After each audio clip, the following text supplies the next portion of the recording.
When it's cold in your house, you fix the thermostat. When your car's making noises, you get under the hood and you fix the car. But what do you do when you pour your heart and soul into a marketing business video and it's underperforming? How do you get that video back up to the level where it should be? That's what we're gonna talk about in today's video.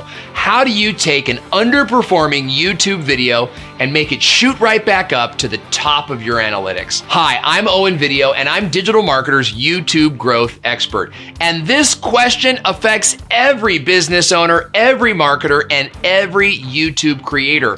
But when you have a good understanding of how YouTube works, you can take any underperforming video and shoot it right back up to the top again.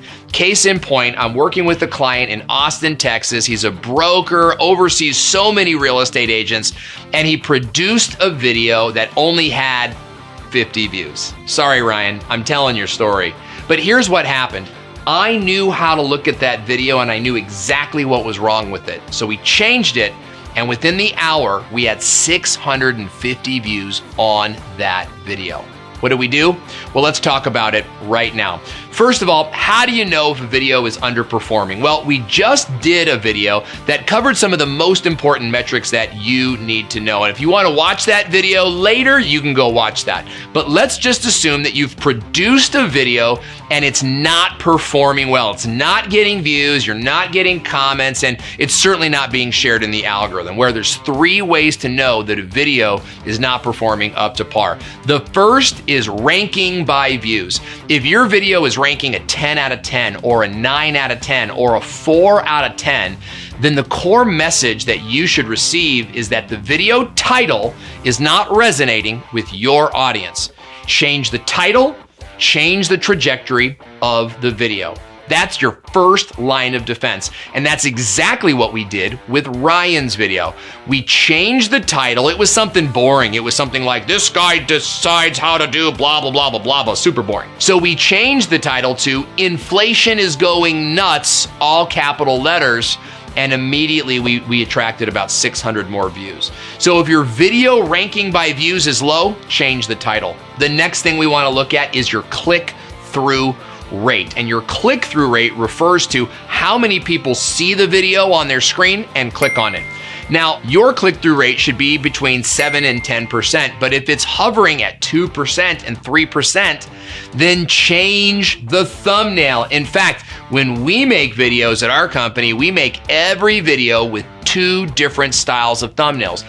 That way, if one thumbnail isn't performing, we can quickly upload the second thumbnail and trigger some new growth. Take a look at the picture that's on your screen now. This is one of my clients, Angelica Ventry. She's a fitness coach, and we launched a video that we were really excited about.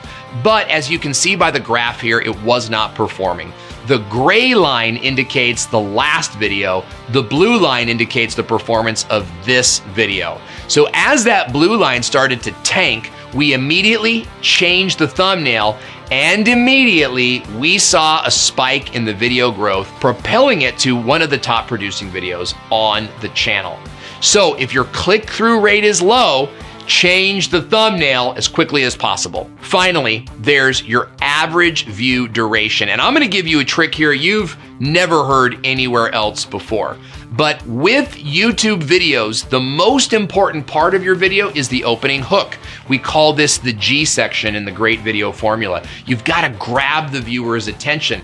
And most business and content marketers start their videos in a very simple, like, hi, welcome to my video, I'm gonna blah, blah, blah. Snooze fest, bro. You've got to have a hook that's a little bit more interesting. So here's what I want you to do. If the video average view duration is not performing, I want you to trim off the first 15 or 20 seconds of the video. Now, YouTube gives you a feature where they show you how to do that, and I talk more about that in the social media certification course that we've linked to in the description box below. In that course, we go in depth on all of the strategies that we've talked about in this series, along with screenshots that'll show you how to do it. But in this video, I want you to know that if your hook is causing people to leave your video, then delete the hook and keep that viewer retention longer. Now, when you know those 3 metrics and you know how to increase those metrics, you become an extremely powerful YouTube creator, which puts you in the position to generate 5- and 6-figure returns from your YouTube videos. In fact, that system is so important nowadays that we've created an entire series for you to binge watch here on YouTube. And you can watch them in whatever order best suits you. But I want you to be prepared. These videos are gonna change your perspective, and you're finally gonna understand YouTube, and you're finally going to be in a place where you can outpace your competitors, build the brand you've always wanted to build, and generate revenue by making videos on the world's greatest video content platform. So click on those videos now. I can't wait to see you there. I'm Owen Video. That's all.